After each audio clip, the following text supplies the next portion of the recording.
ప్రభునందు ప్రియమైన శ్రోతలకు వందనములు. ఈ పోడ్కాస్ట్ కార్యక్రమం నాకు స్వాగతం. మీ అందరి కొరకు ఈ కార్యక్రమమును ప్రసారం చేయుచున్నాం. విని దైవాశీస్సులు పొందుకోగలరు. ప్రభునందు నా ప్రియమైన దేవుని బిడ్డలారా, మీకందరికీ ప్రభు పేరట ప్రేమతో వందనములు తెలియజేస్తూ ఉన్నాను. ఈరోజుటి మన యొక్క అంశము రెపెంటెన్స్ అండ్ రెడెంప్షన్, పశ్చాత్తాపము మరియు విమోచన కదా. ఈ రెండు ప్రక్రియలు ప్రతి విశ్వాసిలో ఉండాలి. పశ్చాత్తాపం ఉండాలి, ఆ తదుపరి విమోచన కూడా మన జీవితంలో జరుగుతుంది. పశ్చాత్తాపడవలసిన లేక పశ్చాత్తాప చెందవలసిన బాధ్యత విశ్వాసిది లేక మనిషిది. మనల్ని విమోచించటము అది దేవునికి సంబంధించింది. మనము పశ్చాత్తాపడితే తప్పకుండా దేవుడు విమోచిస్తాడు. ఒక మాట నేను మీ దృష్టికి తీసుకుని వస్తాను. అపోస్తుల కార్యం 7వ అధ్యాయం 35వ వచనంలో మోసేను దేవుడు నాయకునిగా ఎన్నుకునే సందర్భంలో ఇశ్రాయేలు ప్రజలు మోసేను నిరాకరిస్తారండి. అపోస్తుల కార్యం 7వ అధ్యాయం 35వ వచనం నేను చదువుతున్నాను.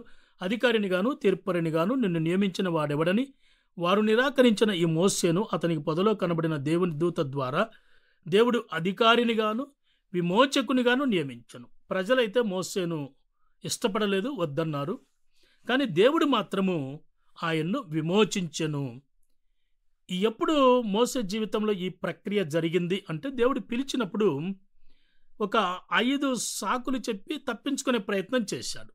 అయితే చివరికి మరి విధేయుడై నిర్గమకాండం 4వ అధ్యాయంలో మరి తన అన్నైన అహరోన్ను తన సహోదరి అయిన మిర్యామును తీసుకొని మరి అక్కడ మిద్యాను నుండి మరి ఐగుప్తుకు వెళ్ళి, ఎప్పుడైతే దేవుడు చెప్పినట్టు ఇశ్రాయేలు ప్రజలను నడిపించే విషయములో ఆయన మరి తనను తాను మరి సరిచేసుకొని ముందుకు సాగటం జరిగిందో, వెంటనే దేవుడు ఆయన్ను మరి విమోచించినట్టు మనం చూస్తున్నాం. సో ప్రజలైతే ఇష్టపడలేదు, కానీ దేవుడికి మాత్రము మోసే ఇష్టమైంది.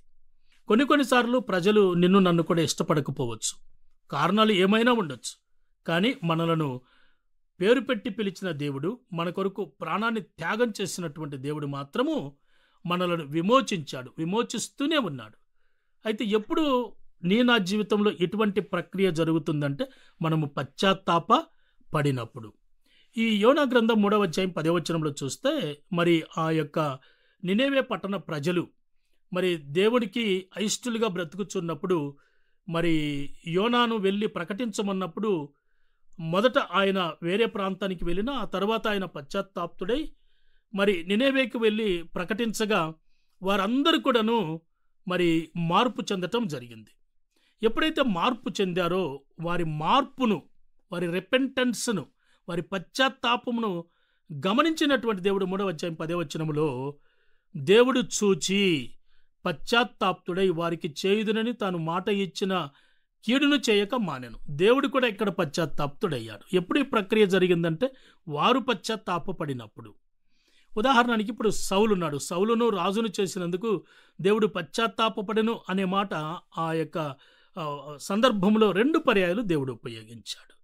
కానీ సౌలులో పశ్చాత్తాపం అనేది కనిపించలేదు, రెపెంటెన్స్ అనేది కనిపించలేదు.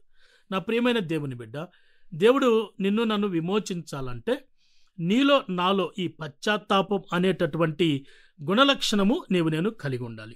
యోబు అంటాడు, యోబు 42:6 అంటాడు, కావున నన్ను నేను అసహించుకొని ధూళిలోను బూడిదలోను పడి పశ్చాత్తాపడుచున్నాను అంటాడు కదండి. యోబు ఏ తప్పు చేయలేదు, అయినా తనకొచ్చిన ఆ శ్రమలో పశ్చాత్తాప్తుడు కాగా దేవుడు అద్భుతమైనటువంటి 2 ఆశీర్వాదాన్ని ఆయనకి ఇవ్వటం జరిగింది. ఇర్మియా గ్రంథం 31:19 అంటాడు, ఎఫ్రాయిం అంటాడు, నేను తిరిగిన తర్వాత పశ్చాత్తాపడితిని అంటాడు. నా ప్రియమైన దేవుని బిడ్డ, ఇంతవరకు ఒకవేళ నీవు పశ్చాత్తాపడకపోతే ఈ యొక్క ఎఫ్రాయిము వలె తిరిగి వచ్చి దేవుని దగ్గర పశ్చాత్తాపడే ప్రయత్నం చేద్దాం. మనకు బెస్ట్ ఎగ్జాంపుల్ అంటే పేతురు గారు ఉన్నారండి. చాలా సందర్భాలలో ప్రభు కొరకు ఏం చేసేదానికైనా సిద్ధపడ్డాడు. అయితే ఆయనను బంధించి తీసుకొని వెళ్ళేటప్పుడు మాత్రము మరి ఆయన వెనకబడిపోవటము, మరి కూర్చోటము, వారితో కూర్చోటము, వెనకబడిపోవటం, నిలబడి ఉండటం, ఈ దృశ్యాలన్నీ మరి పేతురు గారికి గుర్తొచ్చాయి. ప్రభు ముందే చెప్పాడు, కోడి కూయక మునుపు నన్ను నీవు కాదంటావని చెప్పాడు. సో ఎప్పుడైతే ప్రభు చెప్పిన మాట పేతురుకు గుర్తొచ్చిందో మత్తయి 27:75 అంటాడు, కోడి కూయక మునుపు నీవు నన్ను ఎరుగనని ముమ్మారు చెప్పెదవని యేసు తనతో అనిన మాట పేతురు జ్ఞాపకముని తెచ్చుకొని వెలుపలికి పోయి సంతాపపడి ఏడ్చెను. నా ప్రియమైన దేవుని బిడ్డ, ఇటువంటి మార్పు నీలో నాలో అవసరం. యోనాలో ఇటువంటి మార్పు జరిగింది.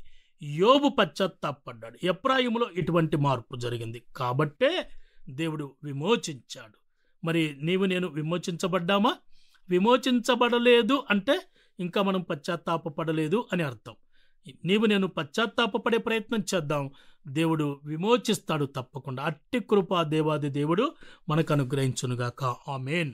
ఈ కార్యక్రమమును గూర్చి మీ సలహాలు మరియు మీ ప్రార్థనా అవసరతల కొరకు మమ్మను సంప్రదించవలసిన మా ఫోన్ నంబర్ 9485585039 మరియు ఈమెయిల్ ఐడి info@fibaonline.org. మా ఫోన్ నంబర్ మరొకసారి 9480585039. Email ID info@fibaonline.org.